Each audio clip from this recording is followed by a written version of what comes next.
कधीकधी आयुष्यात सगळं परफेक्ट असूनही काहीतरी कायम अपूर्ण राहतं आणि त्या अपूर्णतेमागचं कारण आपल्या डोळ्यांसमोर नसतं, तर भूतकाळाच्या गाभ्यात लपलेलं असतं. ही कथा आहे अशाच एका मुलाची, ज्याच्याकडे पैसा होता, नाव होतं, प्रेम देणारी माणसं होती, पण तरीही त्याचा संसार प्रत्येक वेळी मोडायचा. कधी साखरपुड्यानंतर, कधी लग्नाच्या अगदी 2 दिवस आधी, तर कधी लग्न झाल्यानंतर. काही महिन्यातच सगळं संपून जायचं. आणि जेव्हा त्यानं या सगळ्या मागचं कारण शोधायला सुरुवात केली, तेव्हा समोर आलं एक असं भयंकर सत्य, ज्यानं त्याच्या आयुष्याचा पाया हलवून टाकला. कारण त्याचं वर्तमान हे त्याच्या मागच्या जन्मातील एका अपूर्ण कथेचं ओझं होतं आणि एका मुलीच्या तळतळाटाने त्याचं नशीब आजही लिहिलं जात होतं. पण काय होता त्याचा तो मागचा जन्म? असं काय केलं होतं त्याने की त्याचं प्रत्येक नातं तुटत होतं? साखरपुडे मोडले, लग्न जुळलं नाही आणि जुळलं तरी टिकू शकलं नाही. या सगळ्या प्रश्नांची उत्तरं जाणून घेण्यासाठी ऐका ही कर्माच्या भीषण परिणामांची पूर्ण कथा. ऋषिकेशच्या आयुष्यात सगळं काही होतं. पैसा, नाव, मोठी नोकरी, अलिशान घर, नोकर चाकर आणि दिसायलाही तो इतका देखणा होता की कोणतीही मुलगी त्याच्या लगेच प्रेमात पडेल. पण तरीही त्याच्या आयुष्यात एक गोष्ट कायम अपूर्ण राहिली होती, ती म्हणजे त्याचा संसार. कारण ऋषिकेशचं नशीब जणू त्याच्याशी खेळ खेळत होतं. त्याचं लग्न जमायचं आणि काही दिवसातच ते मोडायचं. सुरुवातीला सगळ्यांना वाटलं योगायोग असेल, पण जेव्हा हे वारंवार घडू लागलं तेव्हा लोकही कुजबुजू लागले. पहिल्यांदा त्याचं लग्न ठरलं, साखरपुडा झाला, घरात आनंदाचं वातावरण होतं. पण अचानक मुलीच्या घरच्यांनी ते लग्न मोडलं, कारण काहीच समजलं नाही. दुसऱ्यांदा तर लग्न अगदी 2 दिवसांवर आलं होतं. पत्रिका वाटल्या गेल्या होत्या, सगळं गाव तयारीत होतं आणि अचानक सगळं थांबलं. ते लग्न मोडलं. त्या दिवशी ऋषिकेश पहिल्यांदा आतून तुटला. त्याने आरशात स्वतःकडे पाहिलं आणि मनात एकच प्रश्न उमटला, माझ्यात काय कमी आहे? पण उत्तर कुणाकडेच नव्हतं. आई वडील समजावत होते, बाळा योग्य वेळ येईल, पण तोपर्यंत त्याचं मन मात्र हळूहळू थकत चाललं होतं. तिसऱ्यांदा कसंबसं एक लग्न जमलं. यावेळी सगळं नीट पार पडलं. ऋषिकेशचा संसार सुरू झाला. पहिले काही दिवस स्वप्नासारखे होते. त्याची बायको समजदार होती, घरात हसू होतं, आनंद होता. ऋषिकेशलाही वाटलं आता सगळं ठीक होईल, पण नशिबाने पुन्हा एकदा त्याच्यावर वक्रदृष्टी टाकली. 6 महिने झाले आणि छोट्या छोट्या गोष्टींवरून वाद सुरू झाले. सुरुवातीला साधे मतभेद वाटणारे ते वाद हळूहळू मोठे होत गेले. एक दिवस तो वाद इतका वाढला की ती बायको घर सोडून गेली आणि काही दिवसांतच त्यांचा घटस्फोट झाला. त्या दिवशी ऋषिकेश पूर्णपणे कोसळला. तो रडत नव्हता, पण आतून पूर्ण तुटला होता. त्याच्या आयुष्यातला प्रत्येक आनंद जणू कोणीतरी हिसकावून घेत होता. लोक बोलू लागले, याच्या नशिबातच संसार नाही, कुंडलीत काहीतरी दोष आहे. हे शब्द त्याच्या कानावर पडत होते आणि प्रत्येक शब्द त्याच्या मनाला जखम करत होता. काळ पुढे सरकत गेला. काही वर्ष अशीच गेले. ऋषिकेशनं स्वतःला कामात झोकून दिलं, पण एकटेपणा त्याला सतावत होता. आणि मग एक दिवस पुन्हा एक स्थळ आलं. मुलगी साधी होती, पण मनानं खूप चांगली. यावेळी ऋषिकेश खूप घाबरलेला होता. पुन्हा तेच होईल या भीतीनं तो मागे हटत होता. पण आईच्या आग्रहाखातर त्यानं लग्नाला होकार दिला. लग्न झालं. सुरुवातीला तो खूप सावध होता. प्रत्येक गोष्ट विचार करून करत होता, कारण त्याला पुन्हा एकदा तुटायचं नव्हतं. पण हळूहळू त्याला जाणवू लागलं की यावेळी काहीतरी वेगळं आहे. त्याची बायको त्याला समजून घेत होती, त्याच्या भूतकाळाला स्वीकारत होती. दिवस गेले, महिने गेले आणि 2 वर्ष कधी निघून गेली कळलंच नाही. पहिल्यांदाच ऋषिकेशला वाटलं की आता त्याचं आयुष्य स्थिर झालं आहे. तो पुन्हा हसायला लागला होता, पुन्हा जगायला लागला होता. पण जी गोष्ट दिसते ती नेहमी खरी असतेच असं नाही, कारण आता त्यांच्या आयुष्यात आली होती फॅमिली प्लॅनिंगची वेळ. आणि तिथून पुन्हा एकदा छोट्या छोट्या गोष्टींवरून वाद सुरू झाले. समज गैरसमज वाढू लागले. राग, अश्रू आणि शांतता यांचा खेळ सुरू झाला. ऋषिकेश पुन्हा घाबरू लागला. त्याच्या मनात सतत एकच प्रश्न फिरत होता, पुन्हा तेच होणार का? माझा संसार तुटणार का? रात्री त्याला झोप लागत नव्हती. तो छताकडे बघत विचार करत राहायचा, का माझ्यासोबतच असं होतं? एक दिवस तो थेट मंदिरात गेला. देवासमोर उभा राहिला आणि पहिल्यांदाच तो पूर्णपणे कोसळला. त्याच्या डोळ्यांतून अश्रू वाहत होते. तो म्हणाला, देवा, मी काय चूक केली आहे? का माझं आयुष्य असं आहे? का प्रत्येक वेळी माझा संसार तुटतो? त्या दिवशी त्यानं एक निर्णय घेतला. या वेळेस काहीही झालं तरी तो आपला संसार आता तुटू देणार नाही. त्या दिवशी तो घरी आल्यावर त्याची आई शांतपणे त्याच्याजवळ बसली आणि त्याला म्हणाली, बाळा, तू एका माणसाला भेटून येतो का? ऋषिकेश थोडासा गोंधळला. कोण माणूस? आई म्हणाली, तो आपला भूतकाळ सांगतो म्हणे, मागचा जन्मही पाहतो. हे ऐकून ऋषिकेशच्या अंगावर काटा आला, कारण तो अशा गोष्टींवर अजिबात विश्वास ठेवत नव्हता. पण आता त्याच्याकडे दुसरा पर्यायही नव्हता, कारण त्याला उत्तर हवं होतं. का त्याचं आयुष्य असं आहे? आणि कदाचित त्या उत्तरामागे दडलेलं होतं एक असं रहस्य, जे ऐकल्यावर त्याच्या आयुष्याचं सगळं चित्र कायमचंच बदलणार होतं. त्याच्या आयुष्यात जे काही घडत आहे त्यामागचं खरं कारण काय असेल हे जाणून घेण्यासाठी तो दुसऱ्याच दिवशी सकाळी आईसोबत त्या गूढ व्यक्तीला भेटायला निघाला. गावापासून थोडंसं दूर झाडांनी वेढलेलं एका जुन्या वाड्यासारख्या घरात तो माणूस राहत होता. आजूबाजूला एक विचित्र शांतता होती. जणू काही त्या जागेत काहीतरी गूढ दडलं होतं. ऋषिकेशच्या पावलांनाही न कळत भीती वाटू लागली. तो आत गेला. समोर एक वयोवृद्ध माणूस शांतपणे बसलेला होता. डोळे मिटलेले, चेहऱ्यावर एक विचित्र स्थिरता, जणू तो कुठल्या तरी दुसऱ्याच जगात होता. आईनं हलक्या आवाजात सांगितलं, हेच ते. काही क्षण शांतता पसरली आणि अचानक त्या माणसानं डोळे उघडले. त्याची नजर थेट ऋषिकेशकडे गेली. इतकी तीक्ष्ण नजर होती की ऋषिकेशचा थरकाप उडाला. तो काही बोलायच्या आधीच तो माणूस म्हणाला, खूप पळालास, पण नशिबापासून पळता येत नाही. ऋषिकेश गोंधळला. त्यानं कधीच या माणसाला पाहिलं नव्हतं. मग हा असं का बोलतोय? तो हळू आवाजात म्हणाला, माझ्यासोबत नेमकं काय होतंय ते मला समजत नाही.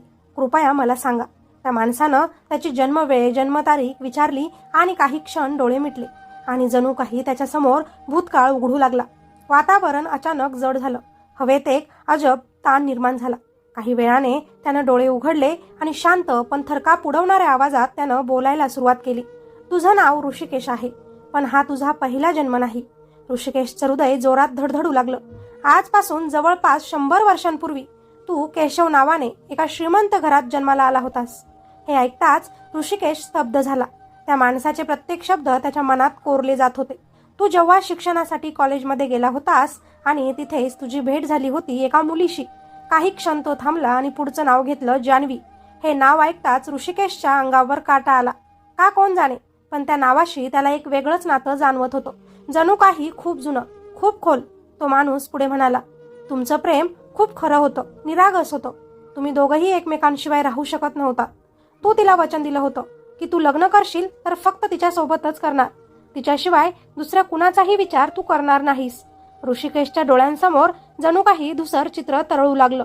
कॉलेज, हसणं, एक मुलगी, तिचे डोळे, तिचं हसणं. तो हलकेच डोकं पकडून बसला. तो माणूस बोलतच राहिला, जान्हवीनेही तुला तेच वचन दिलं होतं. ती म्हणाली होती, मी फक्त तुझीच होईन, अन्यथा आयुष्यभर एकटी राहीन. त्या शब्दांमध्ये इतकी वेदना होती की ऋषिकेशच्या डोळ्यात पाणी आलं. पण तो माणूस थोडा थांबला आणि त्याचा आवाज अचानक गंभीर झाला. तुझ्या घरच्यांना हे नातं मान्य नव्हतं. वातावरण आणखीन जड झालं. त्यांनी तुला ब्लॅकमेल केलं, तुझ्यावर दबाव टाकला आणि शेवटी ऋषिकेश श्वास रोखून ऐकत होता. तू तिला सोडलंस. हे ऐकताच त्याच्या अंगातून जणू काही विजेचा झटका गेला. नाही, तो नकळत पुटपुटला. पण तो माणूस थांबला नाही. तू तिला भेटलास आणि म्हणालास, मी तुझा होऊ शकत नाही. माझं लग्न दुसऱ्या मुलीसोबत ठरलं आहे. त्या क्षणाचं चित्र जणू जिवंत झालं. जान्हवी त्याच्यासमोर रडत उभी होती. तिचे डोळे भरलेले, आवाज थरथरत होता. केशव, असं करू नकोस. आपण एकमेकांवर प्रेम करतो, मला सोडू नकोस. पण केशव म्हणजेच ऋषिकेश. त्यानं तिच्याकडे पाहिलं आणि नजर वळवली, कारण त्याच्याकडे दुसरा पर्याय नव्हता, किंवा कदाचित त्याने प्रयत्नच केला नाही. तो माणूस पुढे म्हणाला, तू तुझ्या घरच्यांसाठी तुझ्या प्रेमाचा विश्वासघात केलास. त्या शब्दांनी ऋषिकेशचं मन तुटत होतं. तू दुसऱ्या मुलीशी लग्न केलंस आणि जान्हवीला कायमचं सोडलंस. आता ऋषिकेशच्या डोळ्यांतून अश्रू वाहत होते. जणू काही त्याचं स्वतःचं हृदय त्याच्यासमोर तुटत होतं. पण जान्हवी, त्या माणसाचा आवाज हळू झाला, ती मात्र आयुष्यभर तुझीच बनून राहिली. तिनं दुसऱ्या कुणालाही स्वीकारलं नाही. ती रोज तुझी वाट पाहत राहिली. वातावरणात एक वेदनादायक शांतता पसरली आणि जेव्हा तू तिला शेवटचं भेटलास, तो माणूस थांबला. त्याच्या डोळ्यांतही एक वेगळीच चमक होती. ती फक्त एकच गोष्ट बोलली. ऋषिकेशचं हृदय धडधडू लागलं. तू माझा विश्वास तोडलास, मला सोडून जातोयस ना, पण लक्षात ठेव, मी जिवंत असेपर्यंत तुझीच आहे. पण तू दिलेलं वचन मोडलंस, त्यामुळे तुझं कोणासोबतच लग्न कधीच टिकणार नाही. आयुष्यभर तू प्रेमासाठी तडफडशील. हे ऐकताच ऋषिकेश जोरात थरारला. जणू त्या शब्दांनी त्याच्या आत काहीतरी हलवलं होतं, कारण हा तिचा शाप होता. तो माणूस शांतपणे म्हणाला, आणि त्या शापाची फळं मागच्या जन्मात तर कर्म फिरले नाही तुझे. तू या जन्मात त्याच कर्माचे फळ भोगतो आहेस. आता सगळं स्पष्ट होत होतं. त्याचं प्रत्येक तुटलेलं लग्न, प्रत्येक अपयशी नातं, प्रत्येक वेदना, सगळं काही त्या एका क्षणाशी जोडलेलं होतं, त्या एका विश्वासघाताशी. ऋषिकेश पूर्णपणे स्तब्ध बसला होता. त्याच्या डोळ्यांसमोर फक्त एकच चेहरा होता, जान्हवीचा, आणि तिचे ते शेवटचे शब्द, तुझं कोणासोबतच लग्न कधीच टिकणार नाही. त्याच्या अंगावर काटा आला. त्याने हळू आवाजात विचारलं, मग आता काय? त्या माणसानं त्याच्याकडे पाहिलं आणि म्हणाला, शाप तोडता येतो, पण त्यासाठी तुला खूप मोठी किंमत मोजावी लागेल. ऋषिकेशनं डोळे पुसले आणि निर्धाराने विचारलं, काय करावं लागेल मला? त्या माणसाच्या चेहऱ्यावर एक गूढ स्मित आलं आणि तो म्हणाला, तुला त्या अपूर्ण प्रेमाची माफी मागावी लागेल, नाहीतर. तो थांबला आणि त्याचा आवाज आणखी गंभीर झाला, तुझं आयुष्य असंच तुटत राहील. ऋषिकेशच्या मनात भीतीचं वादळ उठलं. त्यानं आयुष्यात कधीच असा विचार केला नव्हता की त्याच्या आजच्या दुःखामागे त्याचाच भूतकाळ कारणीभूत असेल. तुला त्या अपूर्ण प्रेमाची माफी मागावी लागेल हे शब्द त्याच्या कानात सतत घुमत होते. पण यावेळी काहीही करून त्याला त्याचा संसार आता वाचवायचाच होता. म्हणून तो थोडा थरथरतच विचारतो, पण कसं माफी मागू मी बाबा? ती तर आता या जगात नाही. त्या माणसानं त्याच्याकडे खोल नजरेनं पाहिलं आणि शांतपणे म्हणाला, बेटा, शरीर जातं, आत्मा नाही. ती अजूनही आहे आणि तिचा रागही. हे ऐकताच ऋषिकेशच्या अंगावर काटा आला.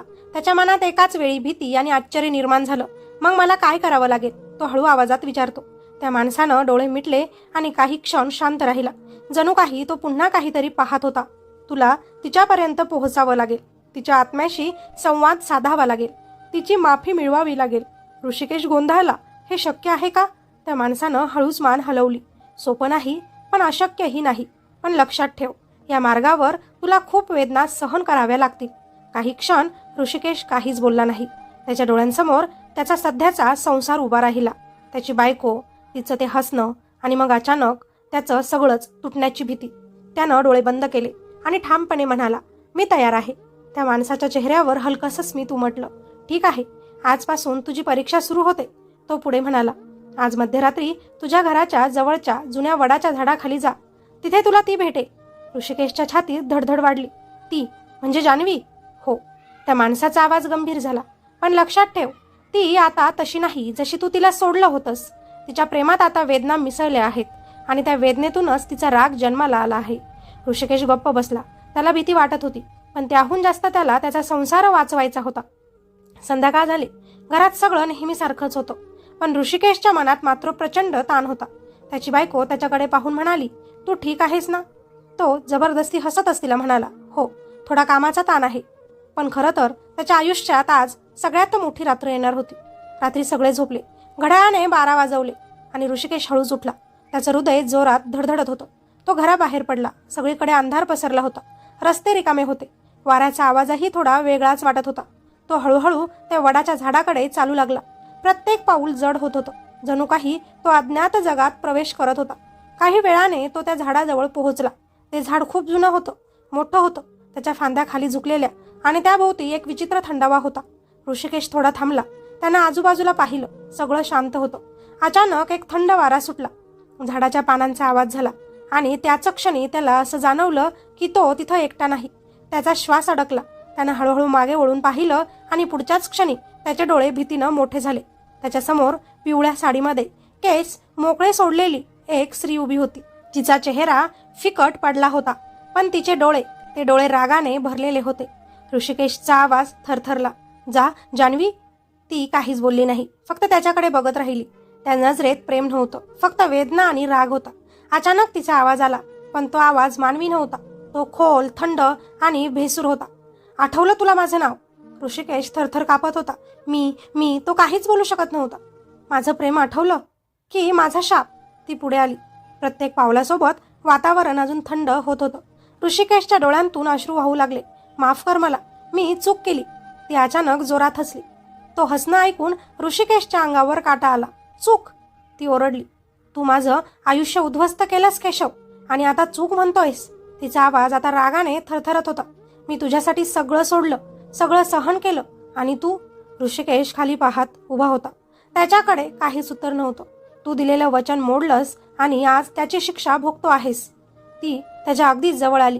तिच्या थंड श्वासाचा स्पर्श त्याला जाणवत होता. आणि अजून भोगशील.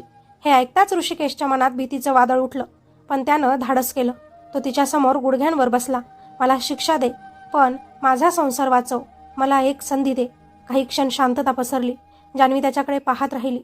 तिच्या डोळ्यात अजूनही राग होता, पण त्या रागामागे कुठेतरी प्रेमाची एक छोटीशी ठिणगीही होती. ती हळू आवाजात म्हणाली, संधी. आणि पुढच्या क्षणी तिचा आवाज पुन्हा कठोर झाला. संधी हवी असेल तर तुला माझ्यासाठी एक गोष्ट करावी लागेल. ऋषिकेशनं लगेचच वर पाहिलं. काय? जान्हवीच्या होठांवर एक गूढ स्मित उमटलं आणि ती म्हणाली, तुला तुझ्या प्रेमाची खरी परीक्षा द्यावी लागेल. तिचे शब्द हवेत घुमले आणि पुढच्याच क्षणी ती अचानक तिथून अदृश्य झाली. ऋषिकेश त्या रात्री बराच वेळ तिथेच तिजून बसला होता. जान्हवी अचानक अदृश्य झाली होती, पण तिचे शब्द अजूनही हवेत घुमत होते. तुला तुझ्या प्रेमाची खरी परीक्षा द्यावी लागेल. त्याच्या अंगावर काटा आला होता. भीती, पश्चाताप आणि एक विचित्र ओढ सगळं एकत्र त्याच्या मनात उसळत होतं. तो कसाबसा उठला आणि घरी परतला. पण त्या रात्री त्याला झोप लागलीच नाही. डोळे मिटले की तिचा चेहरा दिसत होता. ते रागाने भरलेले डोळे आणि त्या डोळ्यांमागे लपलेली वेदना. सकाळ झाली, पण त्याचं मन अजूनही त्या रात्रीत अडकलेलं होतं. त्याची बायको त्याच्याकडे पाहत होती. तिला जाणवत होतं की काहीतरी बरोबर नाही. काय झालंय तुला? ती हळू आवाजात विचारते. ऋषिकेश काही क्षण गप्प राहिला. त्याला सगळं सांगावंसं वाटत होतं, पण भीतीही वाटत होती. काही नाही, फक्त थोडा ताण आहे. तो पुन्हा एकदा खोटं बोलला, पण आतून तो तुटत चालला होता. संध्याकाळ होताच तो पुन्हा त्या गूढ माणसाकडे गेला. त्यानं सगळं सांगितलं, जान्हवीला भेटल्यापासून ते तिच्या शेवटच्या शब्दांपर्यंत. तो माणूस शांतपणे ऐकत होता, जणू त्याला आधीच सगळं काही माहिती होतं.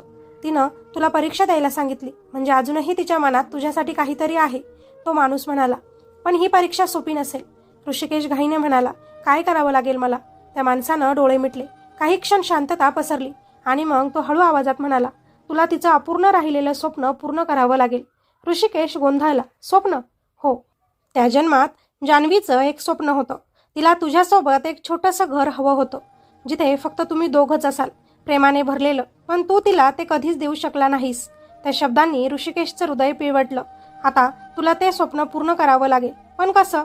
तुला तिच्यासाठी ते घर उभं करावं लागेल, त्याच जागी जिथे तुम्ही दोघं भेटायचे.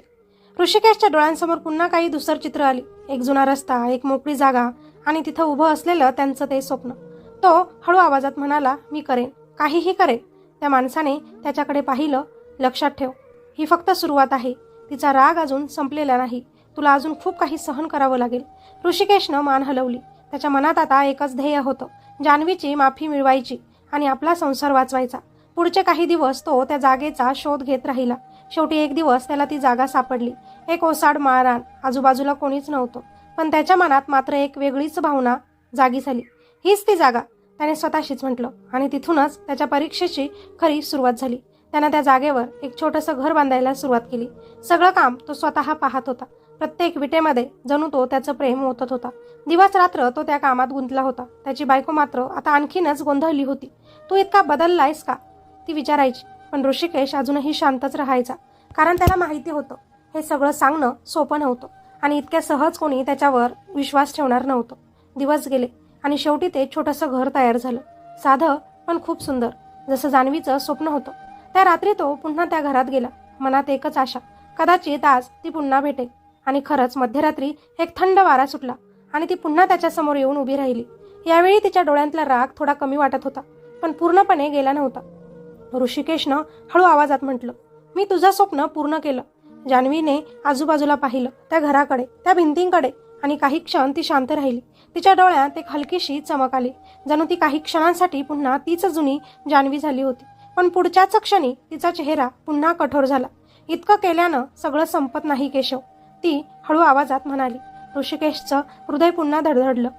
आता अजून एक परीक्षा आहे. तिचे शब्द हवेत घुमले. ऋषिकेशनं घाबरत विचारलं, काय?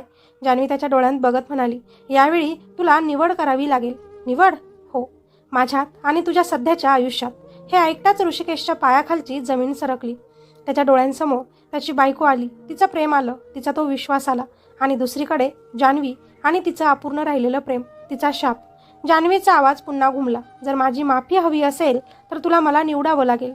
ऋषिकेश पूर्णपणे गोंधळला. त्याच्या आयुष्यातला हा सगळ्यात कठीण निर्णय होता. एकीकडे त्याचं वर्तमान आणि दुसरीकडे त्याचा भूतकाळ, आणि या दोघांपैकी एक निवडल्याशिवाय त्याचं आयुष्य कधीच शांत होणार नव्हतं. तो त्या छोट्याशा घरात उभा होता, पण त्याच्या मनात मात्र दोन जग एकमेकांवर आपटत होती. एक भूतकाळ जिथे अपूर्ण प्रेम, तुटलेलं वचन आणि एक शाप होता, आणि दुसरं वर्तमान जिथे त्याची बायको, तिचा विश्वास आणि एक जिवंत संसार होता. तो काही क्षण काहीच बोलू शकला नाही. जान्हवी शांतपणे त्याच्याकडे बघत होती. तिच्या डोळ्यात अजूनही राग होता, पण त्या रागामागे एक वेदनाही होती. ती फक्त ऋषिकेशच ओळखू शकत होता. उत्तर दे. तिचा आवाज पुन्हा थंड झाला. मी आयुष्यभर वाट पाहिली, आता मला उत्तर हवं आहे. ऋषिकेशचा घसा कोरडा पडला. त्याने हळूहळू डोळे बंद केले. त्याच्या मनात सगळे क्षण एकामागून एक उभे राहिले. जान्हवीसोबतचे ते कॉलेजचे दिवस, तिचं निरागस हसणं, तिच्या डोळ्यांतली स्वप्न, आणि मग तो क्षण जेव्हा त्यानं तिला सोडलं, तिच्या डोळ्यांतून वाहणारे अश्रू आणि तिचा तो शाप, तुझं कोणासोबतच लग्न कधीच टिकणार नाही, त्या आठवणींनी त्याचं हृदय जखमी झालं. पण त्याच क्षणी त्याच्या डोळ्यांसमोर त्याची सध्याची बायको उभी राहिली. तिचं शांत हसणं, तिचं त्याच्यावरचं विश्वासाने भरलेलं प्रेम, तिचं प्रत्येक वेळी त्याला समजून घेणं. आणि अचानक त्याला जाणवलं, ही निवड फक्त दोन व्यक्तींमध्ये नाही, ही निवड आहे स्वार्थ आणि जबाबदारी यांच्यामध्ये. त्यानं डोळे उघडले. जान्हवी अजूनही त्याच्याकडे पाहत होती. उत्तर दे केशव, ती पुन्हा म्हणाली. यावेळी त्याच्या आवाजात भीती नव्हती, एक वेदनादायक ठामपणा होता. मी माझ्या सध्याच्या आयुष्याला निवडतो. हे ऐकताच वातावरण अचानक बदललं. थंड वारा जोरात वाहू लागला. जान्हवीचा चेहरा क्षणात बदलला. तिच्या डोळ्यात पुन्हा रागाची ज्वाला पेटली. म्हणजे पुन्हा एकदा, ती ओरडली. पुन्हा एकदा तू मला सोडतोयस केशव? ऋषिकेशच्या डोळ्यात अश्रू होते. मी तुला सोडत नाहीये जान्हवी, मी माझी चूक सुधारतोय, तो थरथरत्या आवाजात म्हणाला. त्या जन्मात मी प्रेमासाठी उभा राहिलो नाही, पण या जन्मात मी माझ्या जबाबदारीपासून पळणार नाही. जान्हवी रागाने थरथरत होती. जबाबदारी आणि माझं प्रेम? ती जोरातच ओरडली. तुला माहिती आहे का मी काय काय सहन केलं आहे? तिचा आवाज आता दुःखाने भरला होता. मी आयुष्यभर तुझी वाट पाहिली, एकटी, तुटलेली, आणि तू? ऋषिकेश तिच्यासमोर हात जोडून उभा राहिला. मला माफ कर, मी खूप मोठी चुकी केली होती आणि त्याची शिक्षा मी भोगली आहे, अजूनही भोगतो आहे. पण जर मी आज पुन्हा तुला निवडलं तर मी पुन्हा एकदा चूक करेन. काही क्षण पूर्ण शांतता पसरली. फक्त वाऱ्याचा आवाज ऐकू येत होता. जान्हवी त्याच्याकडे पाहत राहिली. तिच्या डोळ्यांत अश्रू होते, पण ते अश्रू रागाचे होते की दुःखाचे हे समजत नव्हतं. मग माझं काय? ती हळू आवाजात म्हणाली. तो प्रश्न ऐकून ऋषिकेशचं हृदय तुटलं. तो काही क्षण गप्प राहिला आणि मग हळू आवाजात म्हणाला. तुझं प्रेम कधीच चुकीचं नव्हतं, चुकीचा मी होतो, आणि म्हणूनच मी आयुष्यभर तुझ्या त्या प्रेमासाठी प्रार्थना करेन. पण मला माझं आजचं आयुष्य वाचवायचं आहे. जान्हवीच्या डोळ्यात आता हळूहळू बदल होत होता. तिचा राग कमी होत होता. त्या जागी एक वेदनादायक शांतता येत होती. ती काही क्षण काहीच बोलली नाही आणि मग हळू आवाजात म्हणाली. पहिल्यांदाच तू खरं बोलतोयस. ऋषिकेशनं आश्चर्याने तिच्याकडे पाहिलं. त्या जन्मात तू प्रेमापासून पळालास, पण आज तू जबाबदारीपासून पळाला नाहीस. तिच्या आवाजात आता थोडा मऊपणा होता. कदाचित हेच तुझं खरं प्रायश्चित आहे. ऋषिकेशच्या डोळ्यांतून अश्रू वाहत होते. मग मला माफ करशील? तो हळू आवाजात म्हणाला. जान्हवी काही क्षण शांत राहिली आणि मग तिच्या होठांवर एक हलकंसं स्मित उमटलं. माफ करणं इतकं सोपं नसतं रे केशव, ती म्हणाली. पण तुझा शाप आता संपायला सुरुवात झाली आहे. हे ऐकताच ऋषिकेशच्या मनात एक हलकीशी आशा जागी झाली. पण त्याचवेळी जान्हवीचा पुढचा शब्द त्याला पुन्हा हादरवून गेला. पण अजून एक शेवटची परीक्षा बाकी आहे. ऋषिकेशचा श्वास अडकला. आता अजून काय? तो थरथरत्या आवाजात विचारतो. जान्हवी त्याच्याकडे खोल नजरेनं पाहतच म्हणाली. यावेळी तुला तुझं सगळ्यात मोठं काहीतरी गमवावं लागू शकतं. तिचे शब्द ऐकून ऋषिकेशच्या अंगावर काटा आला. त्या एका वाक्यानं त्याच्या आत भीतीचं वादळ उठलं होतं. तो काही क्षण तिथेच उभा राहिला. पण पुढच्याच क्षणी जान्हवी पुन्हा हवेत विरून गेली आणि त्या शांत रात्रीत तो एकटाच उरला. पण आता त्याला समजलं होतं, ही फक्त सुरुवात आहे. खरी परीक्षा अजून बाकी आहे. तो घरी परतला, पण त्या रात्री त्याला झोप लागली नाही. छताकडे पाहत तो विचार करत राहिला, माझं सगळ्यात मोठं काय आहे? आणि पुढच्याच क्षणी त्याच्या मनात एकच चेहरा आला, त्याच्या बायकोचा.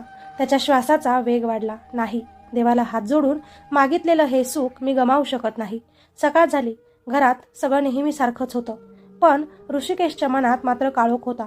त्याची बायको हसत त्याच्यासमोर चहा घेऊन आली. आज इतका शांत का आहेस? ती विचारते.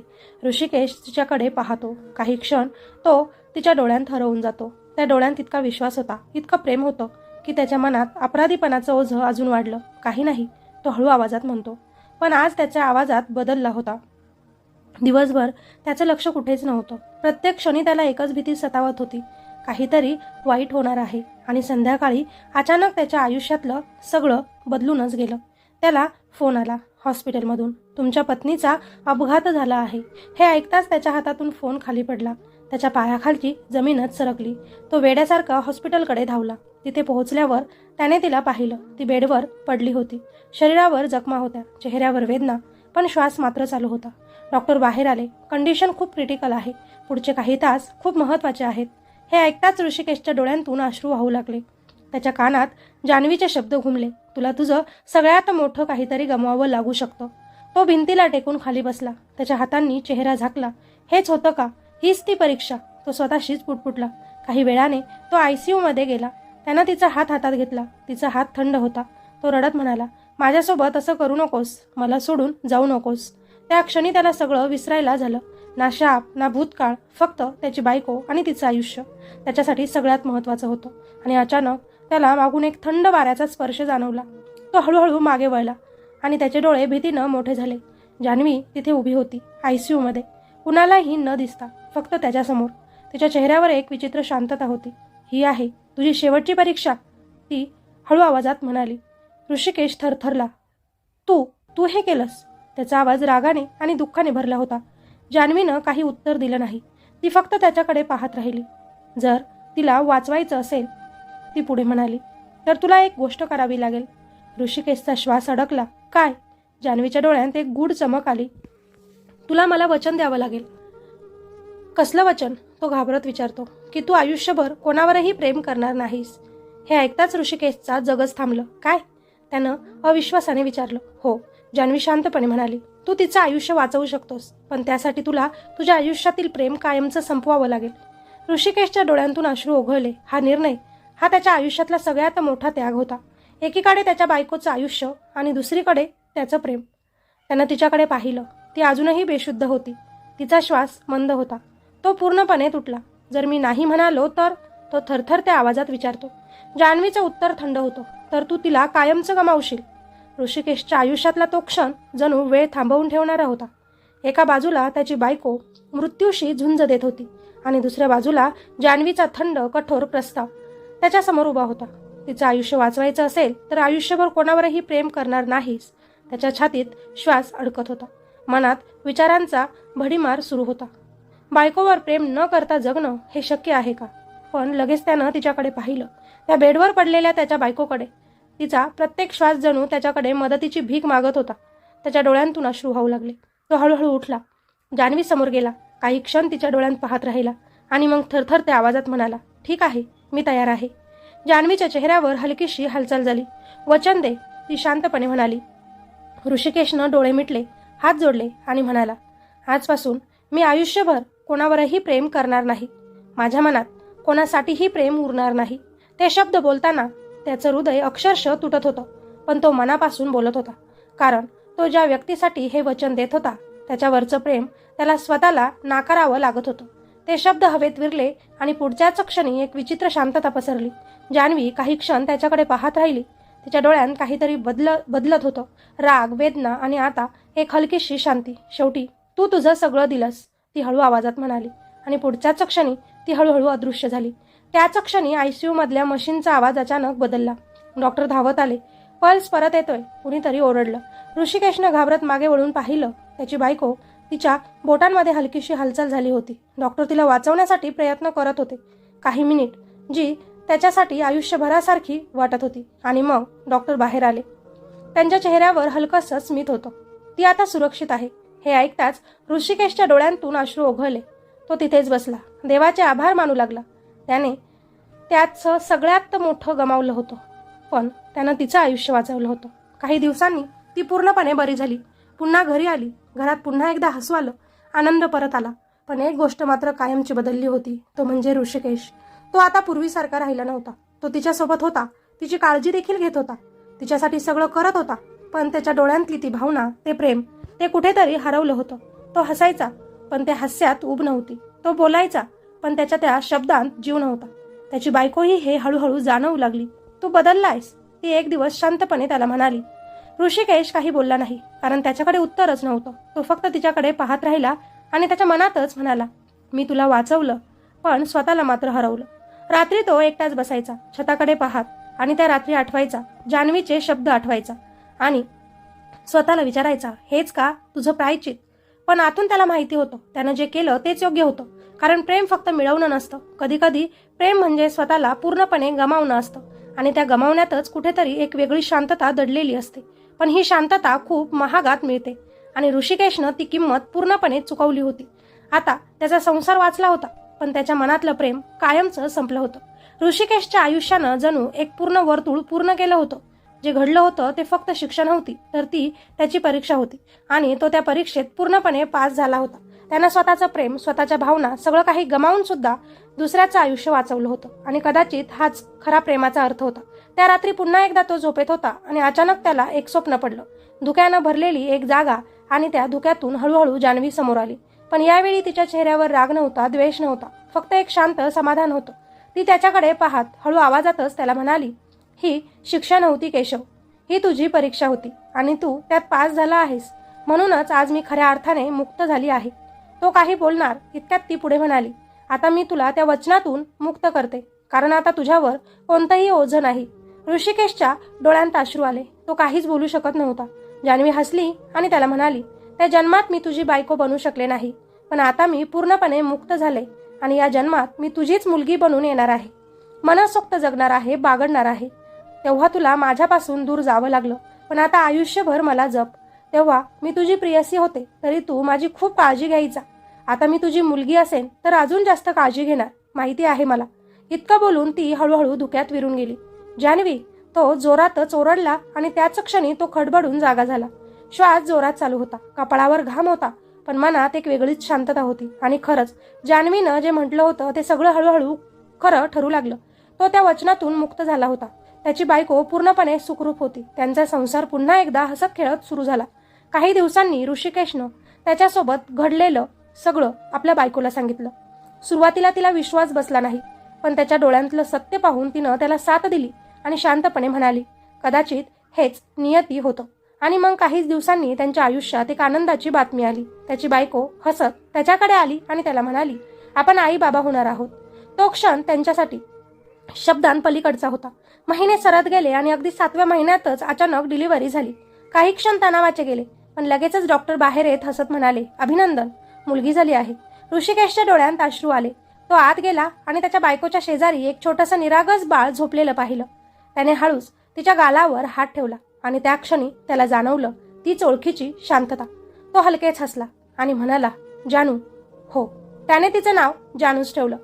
आता त्यांचा संसार पूर्ण झाला होता. जिथे एकेकाळी वेदना, अपूर्णता आणि अधुरं प्रेम होतं, तिथे आता हसू, समाधान आणि एक नवीन सुरुवात होती. तो आपल्या मुलीसोबत खेळायचा, तिची काळजी घ्यायचा आणि प्रत्येक क्षणी त्याला जाणवायचं की प्रेम कधीच संपत नाही, ते फक्त रूप बदलतं. त्या जन्मात अधुरं राहिलेलं प्रेम या जन्मात एका नात्यात पूर्ण झालं होतं आणि आता ऋषिकेशचं आयुष्य खरंच पूर्ण झालं होतं. मित्र आणि मैत्रिणींनो, या सगळ्या कथेनंतर एक गोष्ट मात्र खूप खोलवर मनात बसते. प्रेम कधीच मरत नाही, ते फक्त रूप बदलतं. काही प्रेमकथा पूर्ण होतात, संसारात फुलतात, तर काही प्रेमकथा अपूर्ण राहतात. पण त्या अपूर्णतेतच त्यांची खरी ताकद दडलेली असते. कारण अपूर्ण राहिलेलं प्रेम कधीच संपत नाही. ते मनात, आठवणीत आणि कधीकधी आत्म्यातही जिवंत राहतं.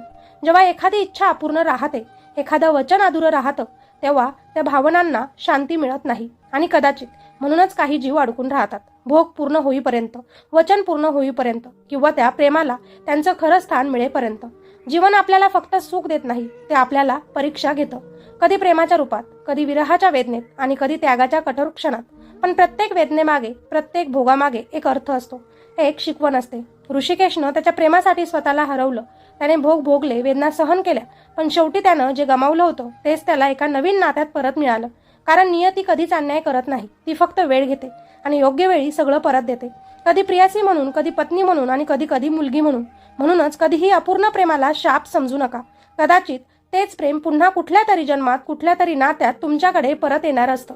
फक्त तोपर्यंत विश्वास ठेवा, सहन करा आणि आपल्या भावनांना जपा. कारण काही प्रेमकथा संपत नाहीत, त्या फक्त पुढच्या जन्मात पूर्ण होण्यासाठीच थांबतात. तुम्हाला ही कथा कशी वाटली? खाली कॉमेंटमध्ये तुमच्या प्रतिक्रिया नक्की सांगा. कथा आवडली असेल तर नक्कीच कथेला लाईक करा आणि अशाच नवनवीन कथा ऐकण्यासाठी आपल्या चॅनलला सबस्क्राईब करायचं अजिबात विसरू नका. भेटूया अशाच एका नवीन स्टोरीमध्ये. तोपर्यंत स्वतःची काळजी घ्या, आपल्या कथा ऐकत राहा. धन्यवाद.